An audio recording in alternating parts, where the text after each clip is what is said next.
Good morning, friends. Welcome to Ecoholics YouTube channel. My name is Avinash Agarwal, and in this video, I'll be discussing with you important economics current affairs for 24 June 2024. So, this is a fairly long article out of the Mint newspaper that I have selected for discussion today. So, this is one article that I'll be discussing that is equivalent to almost 3 articles. And based on that one article, I have created these 3 questions because it's a mega article. It's talking about the kind of reforms that Modi 3.0 government should initiate. So we will be evaluating the kind of reforms that we have done in the last 10 years. What has been the outcome or the impact of those reforms? What do you think was missing in those reforms? And what can be done ahead, keeping in mind the coalition dharma that may have to be observed because of the fact that BJP on itself does not have a complete majority or a clear majority. So that is going to be the discussion agenda for today's article. I see that there is a comment by one of my old students, Aniket. So Aniket, I'll be reaching out to you on LinkedIn. I'll be sharing my number with you, and then we can get on a call and have a discussion around the query that you have shared with me on LinkedIn. Right? Anybody else who wants to reach out to any of us, teachers, educators, or founders of Ecoholics, you can always reach out to us. You can mail us. You can reach out to us on LinkedIn. There are various mechanisms where you can come and talk to us. Okay, so let us start the discussion. So first and foremost, this is what we'll be talking about. These are the 3 questions. So discuss the impact of formalization of the economy on job creation in India. Examine the challenges faced by informal sector workers in adapting to the formal sector. How can policy measures be aligned to mitigate these challenges? That is question number 1. Question number 2 is critically analyze the fiscal consolidation strategy of the NDA government in India, particularly in light of its impact on welfare spending and economic equity. Evaluate whether a more relaxed fiscal stance could address the concerns of those nearer the bottom of pyramid section of the population. To just, a disclaimer, probably in your examinations, you will not see political parties' names being taken like this, right? But the question can always be asked that given the aggressive fiscal consolidation strategy meant that the government didn't spend the money that it may have spent or could have spent towards alleviating the stress faced by bottom of pyramid section of population. In the light of this fact, we have to make a comment or make an informed opinion available to the examiner. Assess the relationship between economic growth and job creation in India. Highlighting the disconnect observed between macroeconomic indicators and ground level employment realities. What policy adjustments are necessary to bridge the gap and ensure inclusive economic growth? Okay, so these are your 3 questions. So let us start with our discussion. Okay, so the article that I am discussing from today's newspaper, today's Mint newspaper, is this one: why Modi 3.0 needs a new economic blueprint. This is our article. Okay, so I don't know whether you all have been reading the NCERT or not, but if you all haven't been, then please do read the NCERTs. The way NCERT chapters are written is typically how this particular article has been framed. Okay, so in a typical NCERT chapter, you would see that there would be a couple of real life stories to give a sense of why we are discussing what we are discussing, and then based on that based on those observations, real life observations, certain conclusions get drawn, and then based on that certain concepts get created. So this is essentially the kind of approach that this article adopts. A very similar approach if you adopt in your own essays, you will fetch reasonably decent marks. Okay, if you all are able to do that. Like for instance, this particular article, it starts with a story, a real life story of one individual by the name of Satyanarayan Rao, 26, who is a fairly educated guy, an engineer by qualification, but cannot find a job appropriate to his skills, appropriate to his education level. So he's basically forced to do basically a very clerical kind of job and earn 10,000 rupees, able only to make ends meet, surviving barely. That's the reality of this educated character Satyanarayan Rao in this particular article, right? So this guy is exhausted trying to find job that suits his education, can't find that. Okay, so it's not just a story of, let us say, Satyanarayan Rao, it's story of a lot of educated unemployed people in India who are not able to find the right kind of jobs. So disgruntled youth is a reality. Okay, so you see that this particular article starts with a narrative. Okay, that's typically how you can also try to start your own essays, if not your own general studies answers. Okay. Moving ahead, like for instance, we have discussed this quite a bit in the last couple of days. Okay. But India needs to create 20 million jobs a year to gainfully employ its people. Now, if you don't want to write this number very loosely, then you can write it the way it has been written. You can see over here that Nitin Pai, who is co-founder of public policy think tank Takshashila Institution, says India needs to create 20 million jobs. This is typically how you cite data, if you can cite data. I will have multiple opportunities to demonstrate this to you in today's article, right? But just keep that in mind, that whenever you are putting across a statistic, a number, then it is always helpful if you can actually say that who said it. And if that person is a well-renowned character, then that adds weight to your answer. Moving ahead, right? So yeah, we need to create jobs, but the reality is that the government has been able to pull the unemployment rate down. So unemployment rate for people aged 15 years or above, that has come down to 3.1% from, let us say, 4.2% in 2021. So definitely there has been improvement so far as the unemployment rate is concerned, but definitely we need to create these many jobs. That's where our challenge lies. Okay, we are not creating enough jobs that we need, right?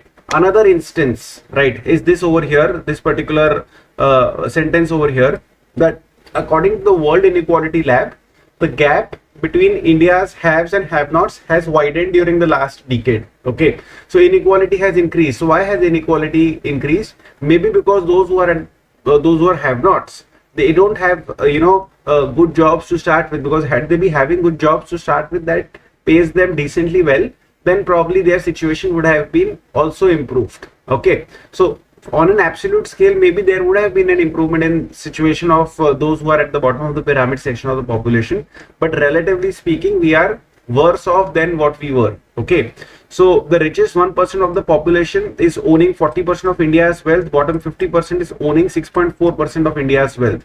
This is as per World Inequality Lab. So if you are able to cite this kind of a statistic with appropriate citation, then that makes a lot of sense to the examiner. Okay, we have I don't know whether you all have come across this or not, but a lot of people have been highlighting this as a problem, that in India, car makers, your four-wheeler manufacturers, their profitability, their stock market performance, etc., has been much better than, let us say, that of two-wheeler makers, which is anomalous. Why is it anomalous? Because India is a developing country. When a family starts making for the first time a decent amount of money and they start purchasing assets, one of the first assets that they purchase is a two-wheeler and not directly a four-wheeler, which is a much more expensive asset to purchase. Okay, so typically two-wheeler sales are strong, or they are a reasonably good indicator of what is happening to, let us say, the middle section of the population, or let us say the lower middle class section of the population. Okay, so two-wheeler sales have been stagnating in India. Two-wheeler manufacturers have been struggling to perform well in India, whereas four-wheeler manufacturers, they are doing pretty well for themselves. Who buys four-wheelers? Let us say middle class, upper middle class, and above that. Correct? That's typically the section of population that would be buying the cars, these four-wheelers. So that's what is being flagged over here. So again, you see that we are not just talking about jobs, we are talking about the implications of not having good jobs. The implication is that those who are at the bottom suffer. The implication is that sales of, let us say, two-wheelers, which is an indicator of what is happening, suffers, right? We are having a skewed K-shaped consumption. K-shaped recovery is something, a terminology that became famous post-pandemic in India, right? So what is this K-shaped consumption? So see, during pandemic, a lot of sections of population, they lost their income, so consumption went down for a variety of sections of the population. But when the recovery started, certain sections of population or certain sectors of the industry, they did pretty well for themselves. They were able to bounce back quite early and quite completely, whereas there are other sections of population which have continued to suffer. Their recovery isn't complete, their bounce back isn't complete. They aren't where they were in the pre-pandemic stage. That is what I refer to as the K-shaped recovery, right? So similarly, now we are seeing that there is a K-shaped consumption in key parts of the economy, meaning that post-pandemic, a lot of sections of our population have not been able to reinstate their levels of consumption to where they were prior to the pandemic. That is the kind of idea that is getting projected over here, right? Now the government may be right, and you should be able to cite this data as well, that in the last 9 years, we have pulled 248 million people out of multidimensional poverty. That may also be true, sure, right? And how did that happen? That happened because of a lot of focus on capital expenditure on part of the government. And because of the capital expenditure that we have done in the last, especially in the last 4 or 5 years, we have laid the foundation for sustained and fast-paced economic growth. Please understand that for economic growth to happen, you should be able to produce competitively. Your per unit cost should be low. You should be able to evacuate whatever you have produced to the ports, and from the ports to the rest of the world's markets, right? That is the kind of approach that you need to be able to take. For this, you need good roads. For this, you need good power production facility, power distribution facility. For this, you need good ports, good airports. For this, you need good railway infrastructure, right? So essentially, you need a lot of infrastructure to be able to support the production in your economy. We need to revitalize our infrastructure, create where it doesn't exist, recreate where it exists, so that we can, project, or we can be the kind of economy that we want to be by, let us say, 2047 and beyond. Okay, so for that, a lot of infrastructure is required, and that is why the push that was given on capital expenditure by the government was in the right direction. It did, or it does, create the base or the foundation based on which Indian economy can hope to grow in the next 10, 20, 30 years, right? But at the same time, so it isn't as if that the government was only creating infrastructure. They were mindful about welfare schemes. Welfare schemes as a whole, they have neither been reduced nor been curtailed. No such action was taken by the government. What the government has done for itself and done to its own credit is that it has tightened and targeted the delivery of these welfare schemes better. Thanks to your Jan Dhan, Aadhaar and mobile trinity, now it is possible to reach at the bottom of the section population in a very precise manner. Okay, so that's again a very good thing. Government worked with this belief that formalization of the economy will help. It will help in, let us say, tax mobilization. It will help in, let us say, providing support to those enterprises, etc. So formalization of the Indian economy is something that was pushed quite heavily.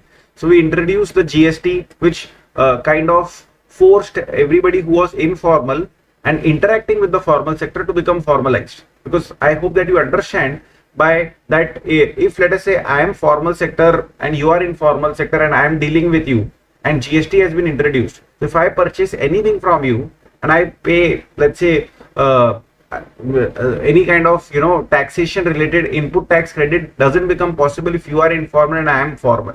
Let's just leave it at that for the time being.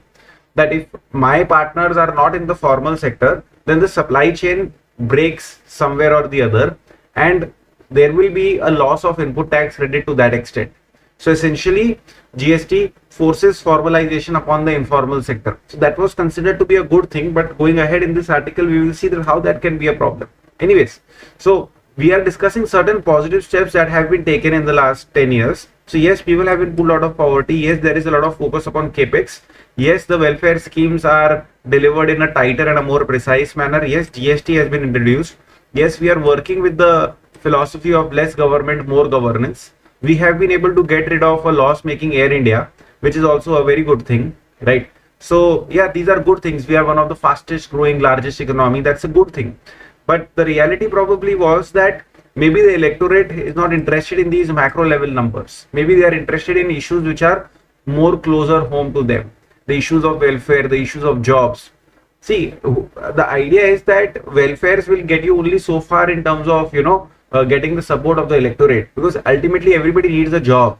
For your own mental peace and well-being, you need to be able to do a job. You cannot be sitting around the whole day taking some kind of doles and taking some kind of alms from the government and hoping that you will be able to survive on that. There's no dignity in that, right? There is no productivity in that. There's no happiness in that.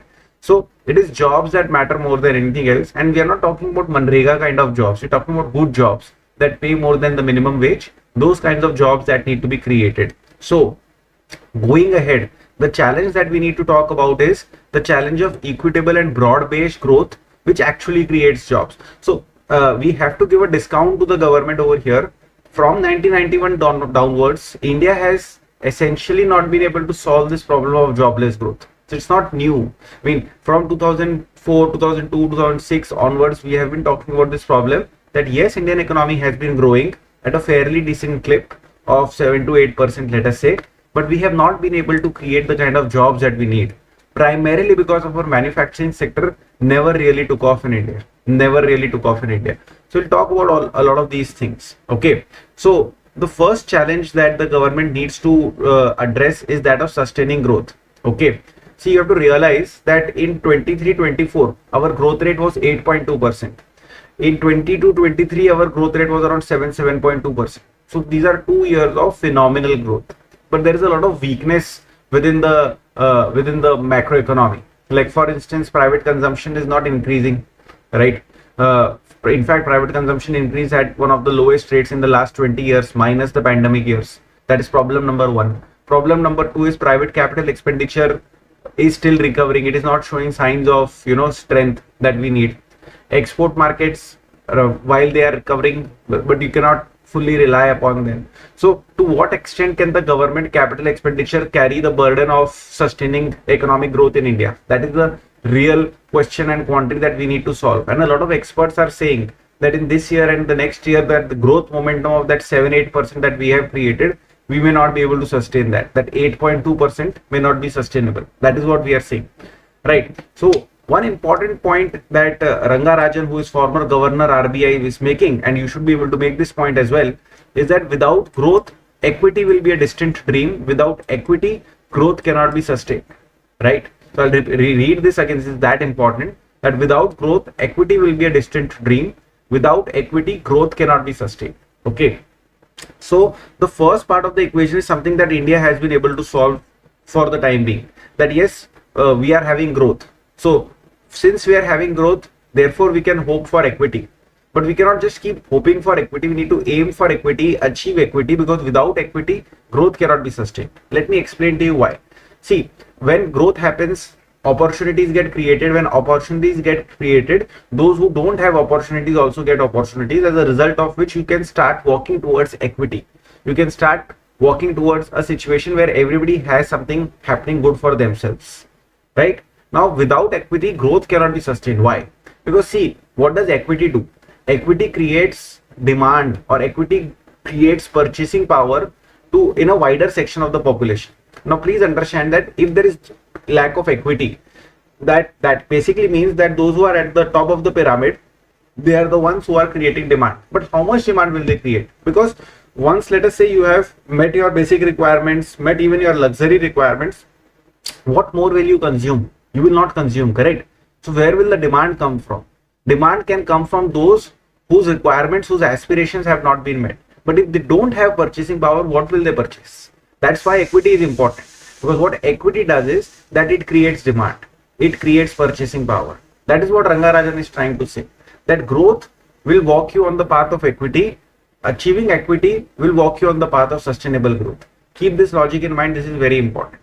Right? So I've discussed the numbers already with you, right? We did grow at 8.2% and 7% in the last 2 years, thanks to government's capital expenditure. Government's capital expenditure was only 1.6% of GDP in 2018-19. By 24-25, we have reached capital expenditure at 3.4% of GDP, which is fantastic, right? Now we are reliant upon revival in exports. Now we are reliant upon private consumption to grow. Right, and sustaining this pace of growth, like I have already mentioned, may not be really easy, right? What you may see is that an average of 7% GDP growth is something that India would maintain going ahead for a long period of time. But we have to nurture conditions so that we can achieve that kind of growth. Slowing manufacturing, not too exciting consumption story, right? High base effect, cyclical headwinds. These are the challenges that we may have to overcome. I hope that you understand the meaning of high base effect. The fact that last year our production increased at a reasonably good clip, our production has already reached a decent clip, means that again growing at, let us say, 8.5% in the next year becomes that much more challenging, because you have already grown at such a fast rate in the last year that being able to sustain that may be a little bit of a challenge. Okay, and on top of that, we have certain issues like, for instance, slowing exports, etc. these may be our problems. Okay, now let us talk about reform limitations. See, when the government was having majority on its own, political party, when it has a majority on its own, right, then it can push through a lot of legislative action without seeking support of others. That's not possible right now in India. Okay, so a lot of your big factor market reforms, whether it is your land reforms, labor reform, agricultural marketing related reforms, capital related reforms, a lot of these reforms can take a back seat, right? Probably privatization and asset monetization will also take a back seat. I mean, selling off a BPCL or some such public sector unit may be that much more difficult right now. So these reforms, they may be taking a back seat. Okay, instead of these reforms, maybe we can try to identify those reforms which may pass the approval test of coalition partners, like for example financial sector reforms or judiciary related reforms or dispute settlement mechanisms. These are areas, these are low hanging fruits. Nobody really disputes or has any contentious stand vis-a-vis these reforms, and if these reforms are implemented in a systematic manner, in a thoughtful manner, then we can actually end up freeing a lot of locked up capital which can then be deployed in the economy. So that can be actually very good for us. So for instance, when we speak about financial sector reforms, okay, so this is something which we have been talking about in the last 10-15 years. There needs to be a dedicated discussion upon the status of financial sector reforms and what lies ahead. So I'll do that going ahead once in a while. Okay, then similarly for dispute settlement mechanisms, so your insolvency and bankruptcy code was a good first step to take, but there are good 3-4 more steps that we can take. What are those 3-4 steps? I'm sure that I'll be able to discuss that with you going ahead once in a while, right? So a lot of these things can be done. I've already explained to you the importance of growth with equity, right? There is another story over here. I'm going to skip the story. The fact is, the problem is that in India, the formal sector has not been able to create the desired number of jobs ever. That is the problem. Okay, and therefore people have had to rely upon the unorganized sector. Now what has happened in the last 5-6 years is that the health of the unorganized sector has been impacted because of government's policy decision. So A, GST impacted the unorganized sector in a negative manner. B, demonetization impacted the unorganized sector in a negative manner. C, COVID-19 pandemic and associated jolt impacted the unorganized sector in a negative manner. So of course COVID-19 is not government's making, right? But what I'm trying to say is that, step after step, the unorganized sector kept on taking a hit in India. So much so that this sector was, contributing a lot more to the GDP prior to these hits than, let us say, now. Okay. So in agriculture, 92% of the jobs are in the unorganized sector. In industry and services, 73% of the jobs are in the informal sector or the unorganized sector. I want you to be able to note down this kind of a statistic, and I want you to be able to quote this statistic whenever you are speaking about the informal sector, because it's that important. Okay, so like I said, that government has believed that we need to formalize or organize the informal sector. That will help in plugging the tax leak, that will help in boosting economic growth, right? So a series of measures were taken. Demonetization was done, introduction of GST was done, COVID-19 pandemic was there, right? And what is the total impact of all of these sector, all of these steps? So you see that the footprint of the unorganized sector, or the contribution of the unorganized sector to the gross output, that declined from, let us say, close to 35% to close to 33%, right? So this is something which we may say that, okay, formalization has happened, but at what cost? Have we been able to create as many jobs in the formal sector as we have, let us say, extinguished in the informal sector? And the answer is no. We have not been able to create that many jobs in the formal sector as what we have extinguished in the informal sector. Why? Because in the formal sector, the focus is always on productivity. The focus is on competitiveness, and rightly so. The focus is on reducing the labor cost per unit of output, right? So that's the challenge. That organized sector, it may have filled up the vacuum of production, but it cannot fill up the vacuum of job creation. It doesn't create as many jobs because of its focus on productivity, because of its focus on competitiveness, right? So yes, formalization is helpful. How is formalization helpful? Because typically in a formal setup, the quality of jobs is better. You have a contract, you have securities, you have gratuity, you have pension, you have sick leaves, maternity leaves, and so on. So yes, quality of jobs is better in a formal sector setup, but the number of jobs are lesser. So what do we want in India? Do we want quality of jobs in the formal sector? Yes.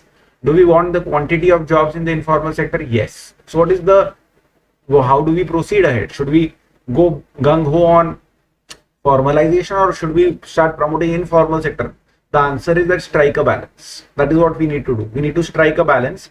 We need to transition in a smooth manner, in a measured manner. We need to strike a balance. We need to find ways of supporting the unorganized sector so that it gradually and organically grows into formal sector. Like for instance, there is this Mudra loans ka scheme which the government has launched. Good. We need more such schemes, right? So the question over here is that how do we support both the formal and the informal sector simultaneously? The question over here is that how do we take the informal sector towards becoming a formal sector in a more organic manner? What kind of supports do we need to put in place? So maybe going ahead, we will be able to have this discussion. But this is a very important point that we need to be thinking about, right? Next, let us talk about fiscal consolidation. Definitely, the government has focused a lot on fiscal consolidation. Prior to the pandemic, we were close to 3%. Our gross fiscal deficit was 3% of GDP. That is as close to the FRBM target as we have ever gotten. Okay. I hope that you know that Fiscal Responsibility and Budget Management Act was passed in 2003. The idea of this act was to put certain goals in front of any government, irrespective of which political party was at the helm of it. Okay. So what were the goals? That reduce your fiscal deficit, eliminate your revenue deficit, bring your debt to GDP ratio under control, and make sure that your external debt is very much under control. Very broadly speaking, these were the goals. Why were these goals created? Because it was realized in 2000, 2001, 2002 that after 1991 recovery, after bringing the economic health back into proper shape, suddenly the governments of the day, they had started borrowing and spending more. Suddenly they realized that we don't want to go back to 1991 kind of scenario. Hence, let us put into place a law that under no circumstances will you forget your dharma of keeping fiscal deficit under control. That was the whole idea of bringing into place the FRBM Act of 2003, right? So we did well for ourselves, but then COVID-19 pandemic happened, in which fiscal deficit shot up to 9.2%. Okay. So how did fiscal deficit go from, let us say, 3% to 9%? Two things happened. First is government started spending more. You may remember that Atmanirbhar Bharat package 1, package 2, package 3, package 4, these were expensive packages, right? So we launched these packages, and simultaneously government did one more thing at that point of time, that they transparently brought all the off budget borrowings into the budget. Let us say, like for instance, what was happening was that, let us say, prior to the pandemic, a lot of borrowing was being done by government and its government through its agencies. So government needed money to distribute subsidized food through ration shops. But instead of borrowing itself, government was asking Food Corporation of India to borrow on its behalf and then supply subsidized ration through ration shops. So you see what is happening? Government doesn't want to show that it needs to borrow this amount of money for running this particular food security scheme. So what it does is that instead of borrowing directly, it asks Food Corporation of India to borrow in its behalf. So borrowing is not shown on the government's balance sheet, rather it is shown on Food Corporation of India's balance sheet, which is in the part of the budget. So as a result of which we call these borrowings as off budget borrowings. Now these are not nice things. These are just, everybody can see what is happening. It's just that, government was getting, and not just the present government, but every government in the past was also doing this, right? But now we were doing it more and more. So this off budget borrowing, it helped make the fiscal deficit number look good, look nice, but in reality, that was not the number, right? So there was a lot of such malpractices, and these malpractices were stopped around the time when we were recovering from the pandemic, and that is why your fiscal deficit shot up to 9.2%, right? So we have been able to bring down this 9.2% consistently, right? We have already brought it down to 5.1%, or rather we are likely to bring it down to 5.1% in this financial year. And how have we done that? A, revenue buoyancy has helped, that our revenues have been growing at a reasonably good clip, and B, there has been an aggressive reduction of unwanted revenue expenditure, we have tightened our welfare schemes, distributions, and so on, right? So 10 years ago, and this is a very good thing, 10 years ago, our revenue expenditure as a percentage of total expenditure was 89%. Right now, our revenue expenditure as a percentage of our total expenditure is likely to be 77%. So a very good step that we have taken, right? Now the question over here is that going so strongly upon fiscal deficit means that you are not spending as much, or spending more than what you can spend upon the bottom of pyramid section of the population. You're not alleviating their stress as much as you can because you are reducing your fiscal deficit. So had this not been done, had the government spent more on bottom of pyramid section of population, would the electoral outcome be any different? Well, that is just a point of speculation.